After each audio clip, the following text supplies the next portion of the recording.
Hello అండి, welcome to Karthika దీపం. మరి ఈరోజు ఎపిసోడ్ అయితే చూసేద్దామా. ఈరోజు వచ్చేసి జూన్ 19th అనమాట. ఈరోజు ఎపిసోడు జరుపుకోపోయే ముందు ముఖ్యంగా ఈరోజు పుట్టినరోజు జరుపుకుంటున్న ప్రతి ఒక్కరికి many more happy returns of the day. నా ఛానల్ కనుక మీకు నచ్చినట్లయితే లైక్, షేర్, సబ్స్క్రైబ్ చేసుకోండి. ఇంకా మీకు ఏ సీరియల్ అయినా అప్డేట్స్ కావాలంటే కూడా నాకు వాట్సాప్ కామెంట్స్లో తెలియచేయండి. ఖచ్చితంగా ఎపిసోడ్స్ అయితే చేస్తాను. సరే, ఈరోజు వీడియోలోకి అయితే వెళ్దాం. ఈరోజైతే నిన్న జరిగిన ఎపిసోడ్ అయితే తెలుసుకున్నాం కదా. పారిజాతం వచ్చేసి జోష్నకు ఐడియా ఇస్తుంది, నువ్వు వెళ్ళి ఆ అబ్బాయితో ఎలాగో అలా ఫ్రెండ్షిప్ చేసుకో అనేసి. సో జోష్న అయితే అతని రూమ్కి వెళ్తుంది పాలు తీసుకొని. డీల్ కుదుర్చుకుందామని అంటుంది కదా. నాకైతే నచ్చింది అంటాడు.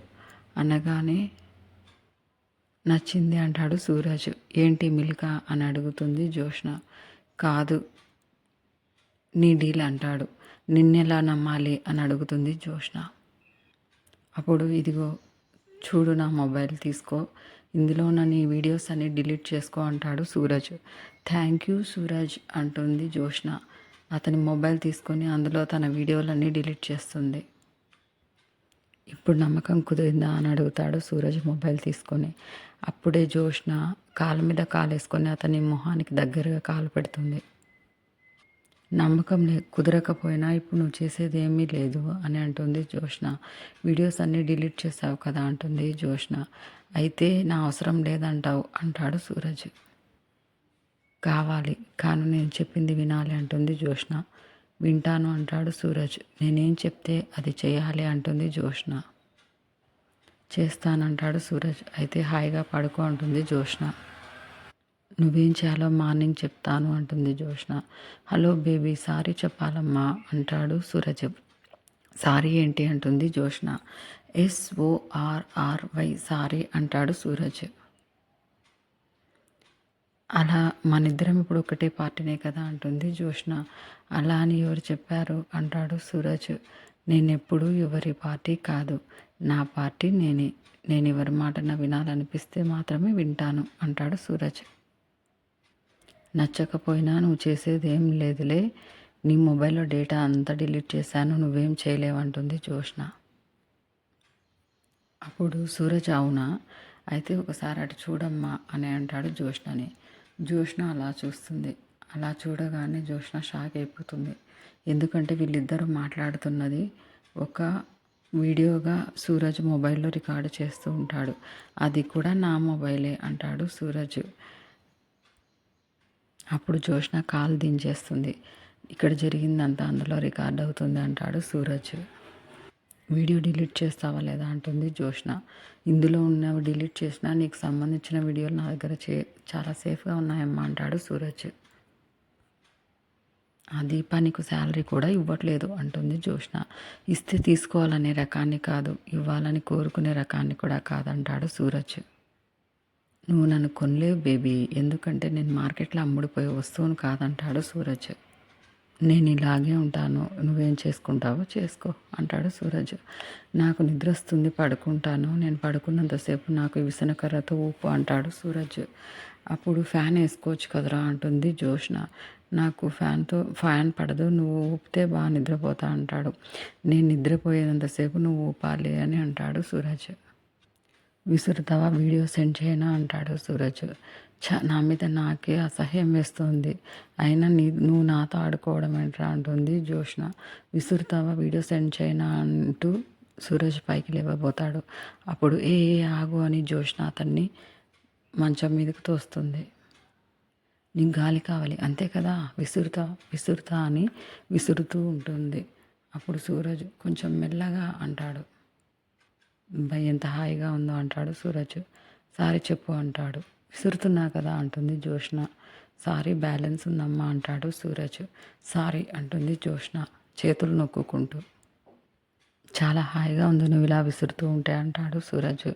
అసలే మార్నింగ్ ఫుడ్ డెలివరీ ఉంది, నేను వెళ్ళాలి అంటాడు సూరజ్. నువ్వు ఇలా విసురుతూనే ఉండు అని అంటాడు జోష్నతో.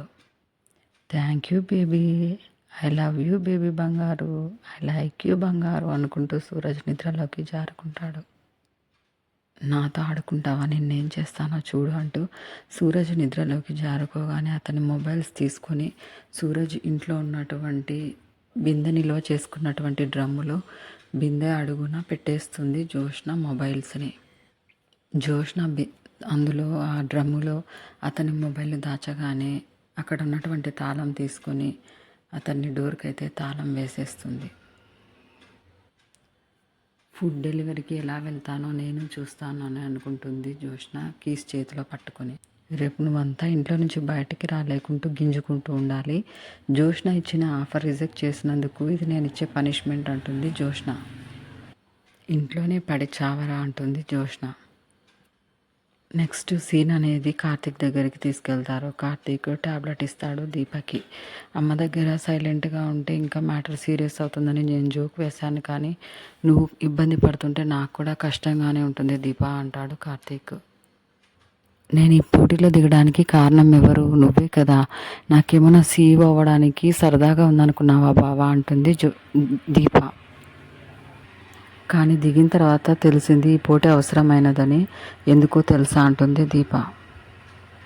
నాకు పెళ్ళి కాకముందు సరిత అని ఒక ఫ్రెండే ఉండేది, కానీ అది ఎప్పుడూ బాధపడుతుంటుండేది. వాళ్ళ అమ్మ నాన్న తనకి ఏది కావాలో అది ఇవ్వడం లేదని అంటుంది దీప. వాళ్ళు నా కోసం ఏం చేయడం లేదు అనేది బాధపడుతూ ఉండేది. కానీ అప్పుడు నాకు అనిపించేది, ఎప్పుడు అమ్మా నాన్నని మన కోసం ఏం చేయలేదని ఎందుకు బాధపడుతుండాలి, మనం వాళ్ళ కోసం ఏమైనా చేయొచ్చు కదా అని అనుకుంటుంది దీప.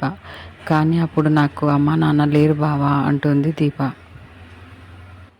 అప్పుడు నాకు తల్లి లేకపోయినా నాన్న మాత్రమే ఉన్నాడు అంటుంది దీప. నాన్న సంతోషం కోసం ఏదైనా చేయాలి అనుకునేదాన్ని, చేశాను బావా అంటుంది దీప. అనాథగా ఉన్న నా జీవితంలోకి మీరందరూ వచ్చారంటుంది దీప. కొత్త జీవితం, కొత్త కళలు, కొత్త ఆశలు, కానీ ఆలోచనలు మాత్రం పాతవే అంటుంది దీప. నా కన్న వాళ్ళు నా కోసం ఏం చేశారనేది కాదు, వాళ్ళ కోసం నేనేం చేస్తాననేది నాకు ముఖ్యం అంటుంది దీప కార్తీక్తో. అప్పుడు కార్తీక్ ప్రేమగా దీప చేతులు తన చేతిలోకి తీసుకుంటాడు. నా కుటుంబం సంతోషంగా లేదు బావా అంటుంది దీప. ఒంటికి ఉన్న సమస్యలకి ఖరీదైన వైద్యం చేయించుకునే స్తోమత నా తల్లిదండ్రులకు ఉంది అంటుంది దీప. కానీ మనసులో ఉన్న సమస్య ఎవరు తీరుస్తారు అంటుంది. మనసులో ఉన్న బాధను ఎవరు తీరుస్తారు? పూర్వము ప్రశాంతంగా ఉన్న రాజ్యాలను రాక్షసులు నాశనం చేసేవారట. ఈ జోష్న కూడా అలాంటి రాక్షసి గుణాలతోనే పుట్టినట్టుంది. ఎవరిని మనశ్శాంతిగా ఉండనివ్వట్లేదు అంటుంది దీప. దానివల్ల మనుషులకి సమస్య, ఆస్తులకి నష్టం.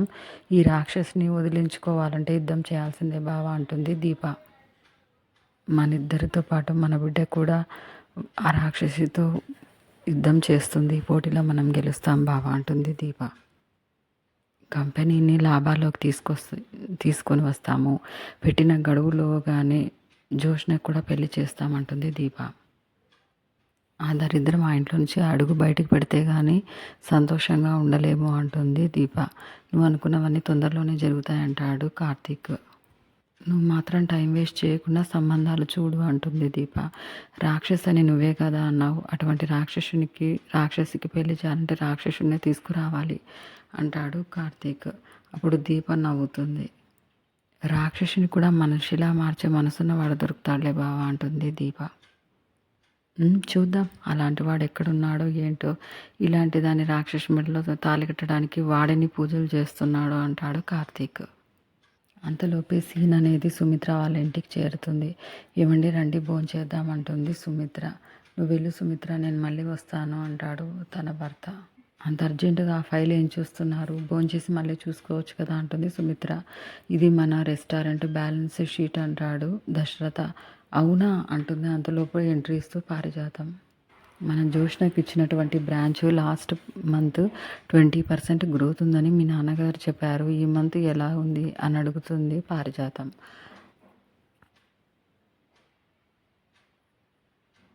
30% అంటాడు దశరథ. అనగానే యాహూ అంటుంది పారిజాతం, ఎగిరిగా అంతేస్తుంది. అప్పుడు సుమిత్ర దశరథ ఇద్దరు నవ్వుతారు. చూసావా సుమిత్ర, మన జోష్న ఫారిన్లో చదువుకుంది, ఎంతైనా తెలివంతురాలు అంటుంది పారిజాతం. వ్యాపార కుటుంబం పుట్టినటువంటి పిల్ల, దానికి ఎవరు బిజినెస్ నేర్పించాల్సిన అవసరమే లేదు అంటుంది పారిజాతం. దానివన్నీ తాత పోలికలే అంటుంది పారిజాతం. ఎవరా తాత పిన్ని అని అడుగుతాడు దశరథ. అదే దశరథ, మన జోష్న తాత అంటే మీ నాన్నగారే కదా అంటుంది పారిజాతం. అప్పుడు అంటే ప్రతి ఒక్కరికి తాతలు అంటే ఇద్దరు ఉంటారు కదా అంటాడు దశరథ. ఏ తాతతో పోల్చావో తెలీదు అంటాడు దశరథ. తండ్రి తరపు నుండే తాతే అసలైన తాత అంటుంది పారిజాతం. అలాగైతే జోష్నకి తాత ఎవరో దాసుకే తెలియాలి అని అనుకుంటాడు దశరథ. అలా అయితే మన పని మనిషి బ్రాంచ్ ఎలా ఉందో చెప్పు అంటుంది పారిజాతం. అప్పుడు పిన్ని అని కోపంగా ఫైల్ విసిరేసి లేస్తాడు దశరథ. అత్తయ్య గారు, మీకు ఎన్నిసార్లు చెప్పాను అలా దీపను పని మనిషి అనొద్దని, అలవాటు మీకు పోలేదా అంటుంది సుమిత్ర.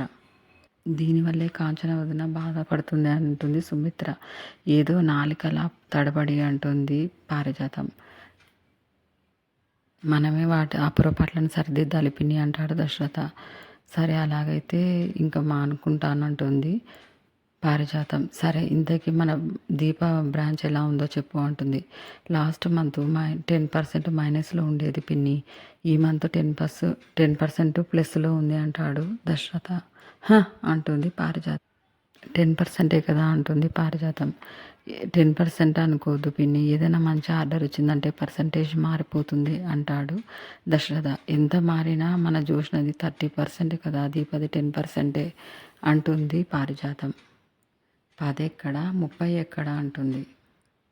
నక్కకు నాగలోకానికి ఉన్నంత తేడా ఉంది. ఉన్నోడి బిడ్డే, లేనోడి బిడ్డే అంటుంది పారిజాతం. ఎవరా లేనోడు అని అడుగుతాడు. అంటే అదే ఆ కుబేరనే అంటుంది పారిజాతం. కుబేర బిడ్డ కాదు కదా దీప, అసలు తండ్రి కాదు కదా అని అడుగుతాడు దశరథ. అయితే అప్పుడు ఉన్నోడి బిడ్డే, అనాథే అనాలి అంటుంది పారిజాతం. ఈ అనాథ కూడా ఉన్నోడి బిడ్డ అయితే అంటాడు దశరథ. చెప్పు పిన్ని, ఉన్నోడి బిడ్డ కావచ్చు కదా దీప అని అడుగుతాడు దశరథ. అప్పుడు షాక్ అవుతూ పారిజాతం మనసులో అనుకుంటుంది, దీప నీ బిడ్డే దశరథ, అది దొర బిడ్డే అంటుంది పారిజాతం. చెప్పు పిన్ని, నిన్నే అడిగేది అని అంటాడు దశరథ. అవును దశరథ, అయిండొచ్చు అంటుంది పారిజాతం. అలాంటప్పుడు మనకు తెలియనప్పుడు మాట్లాడకూడదు కదా అంటాడు దశరథ. కరెక్టే దశరథ అంటుంది పారిజాతం. దీప విషయం గురించి తన తండ్రి పొగుడుతూ తన భార్యతో చెప్తాడు. సుమిత్ర, నీకు విషయం తెలుసా, నేను ఇంతకుముందే మా నాన్నతో మాట్లాడాను. దీపకు ఒక పెద్ద ఆర్డర్ వచ్చిందంట. అది ఎంత పెద్ద ఆర్డర్ అంటే తన యొక్క ప్రాఫిట్ అనేది థర్మామీటర్లా పెరిగిపోతుంది అంటాడు దశరథ. అప్పుడు తన గుండెల్లో రైలు పరిగెడుతున్నట్లు టెన్షన్ పడుతుంది పారిజాతం. సుమిత్ర సంతోషంతో ఉంటుంది. అవునా అంటుంది సుమిత్ర. మ్యాక్సిమం 60% ప్రాఫిట్ రీచ్ అవ్వచ్చు అంటాడు దశరథ. పిన్ని, 30 కంటే 60% ఎక్కువే కదా అని అడుగుతాడు దశరథ. చాలా ఎక్కువ అంటుంది పారిజాతం. సుమిత్ర, పిన్ని కూడా భోజనం వడ్డించు, అందరం కలిసి తిందామంటాడు దశరథ. అలాగే అండి అంటుంది సుమిత్ర. రా పిన్ని అని ఇద్దరు వెళ్ళిపోతారు. దీప గెలవకూడదని దేవుని దండం పెట్టుకోవాలి అంటుంది పారిజాతం. అంతలోపే సీను కార్తీక్ వాళ్ళ ఇంటి దగ్గరికి తీసుకెళ్తారు. ఫుడ్ ఐటమ్స్ అన్నీ టేస్ట్ చూస్తుంది దీప. కర్రీస్ అన్నీ చాలా బాగా వచ్చాయండి అంటుంది దీప పని వాళ్ళతో. అన్నీ మీరు చెప్పిన రెసిపీ వండామండి అంటాడు అతను వర్కర్. బావా, మీరు సాంబార్ టేస్ట్ కూడా చూడండి అని అడుగుతాడు వర్కర్ దీపతో.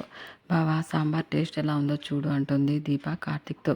కొన్ని వంటలు టేస్ట్ తిని చూడకూడదు మరదలా, వాసన ద్వారానే చెప్పొచ్చు అంటాడు కార్తీక్. అలా అనొద్దు బావా, ఇది చాలా పెద్ద ఆర్డరు, మనకి చెడ్డ పేరు రాకూడదు అంటుంది దీప. ఏంటి చెడ్డ పేరా అంటాడు కార్తీక్. చూడమ్మా, నీ కూడలు జోక్ చేస్తుంది. వంటలక్క చేత వంట చేస్తే దాన్ని బాలేదు అనగలమా అంటాడు కార్తీక్. ఒక్కసారి టేస్ట్ చూడరా, ఉప్పు సరిపోయిందో లేదో చూడాలి కదా అంటుంది కాంచన. అయితే నువ్వే చూడు అంటాడు కార్తీక్. అనగానే కార్తీక్ సాంబార్ తీసుకొని వాళ్ళమ్మ చేతిలో వేస్తాడు.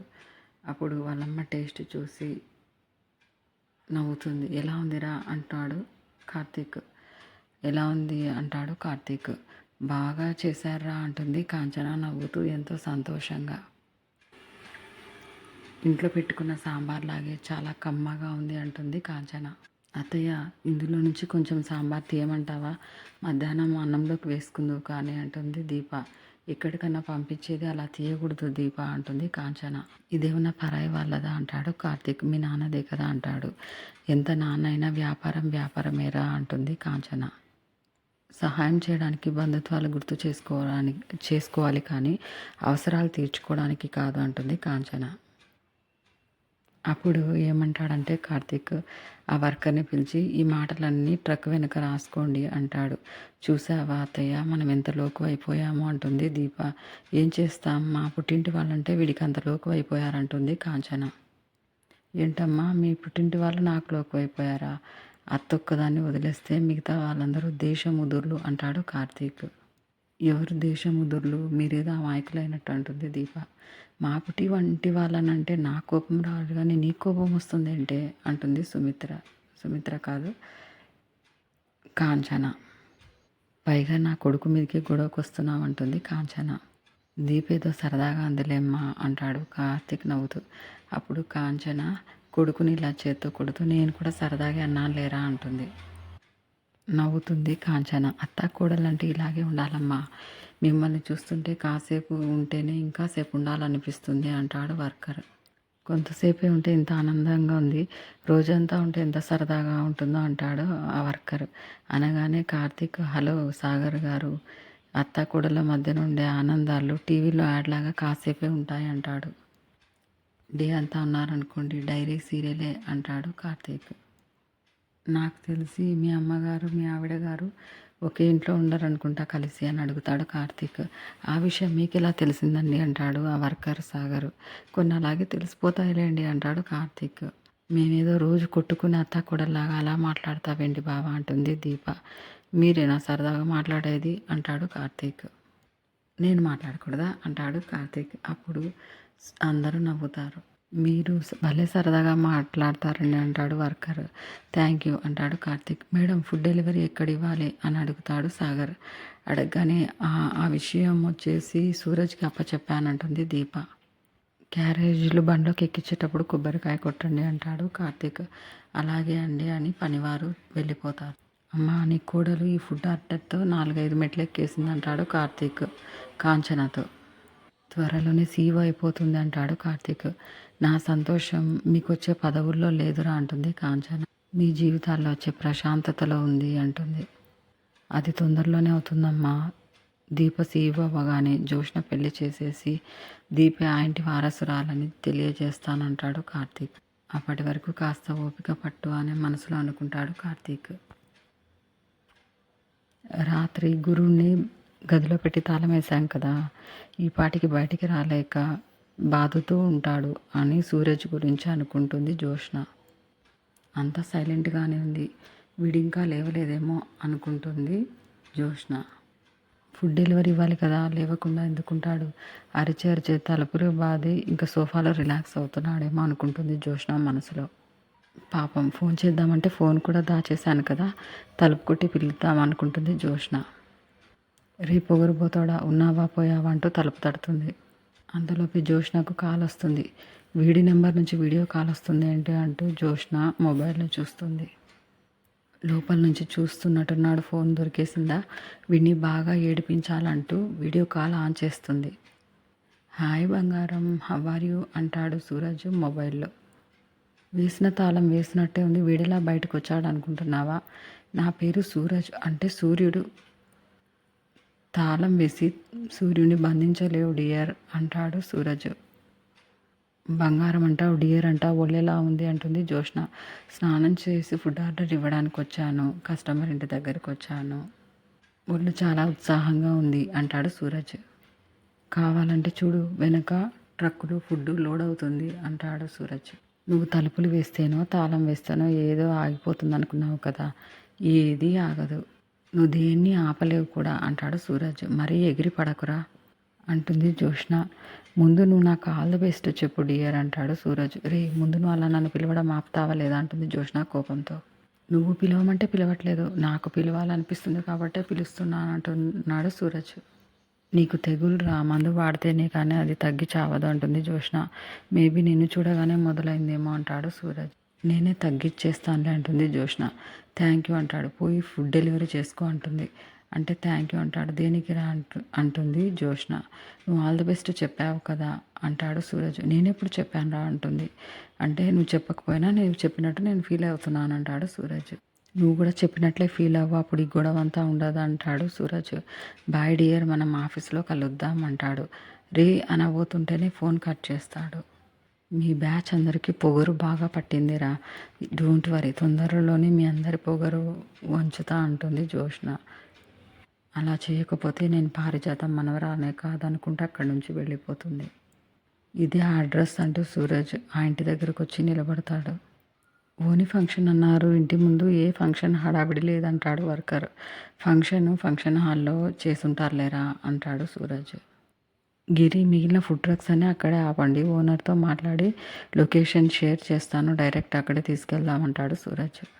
నువ్వు ఇక్కడే ఉండని చెప్పేసి అక్కడ ఇంటి దగ్గరికి వెళ్తాడు. వెళ్ళి తలుపు తడతాడు. ఏమండి అని పిలుస్తాడు. అప్పుడు ఒక ఆడామె వస్తుంది. ఎవరు కావాలి అని అడుగుతుంది. మీరు ఆర్డర్ చేసిన ఫుడ్ తీసుకొచ్చాము అంటాడు సూరజ్. డెలివరీ ఇక్కడ చేయాలా, వేరే చోట చేయమంటారా అని అడుగుతాడు సూరజ్. ఏమండి అని భర్తను పిలుస్తుంది ఆవిడ. ఫుడ్ ఆర్డర్ చేశారంట కదా అంటాడు. ఫుడ్ ఆర్డర్ చేసింది ఈయన కాదంటాడు సూరజ్. బాలరాజు గారు అంటాడు సూరజ్. వాడెవడు అని అడుగుతాడు ఆ ఇంటాయన. అతడు అలా అనగానే సూరజ్ షాక్ అవుతాడు. ఇంతటితో ఈరోజు ఎపిసోడ్ అయితే ముగిసిపోయింది. ఎపిసోడ్ అయితే చాలా చాలా ఇంట్రెస్టింగ్గా ఉంది. తప్పకుండా చూడండి. కార్తీక దీపం, ఇది నవ వసంతం.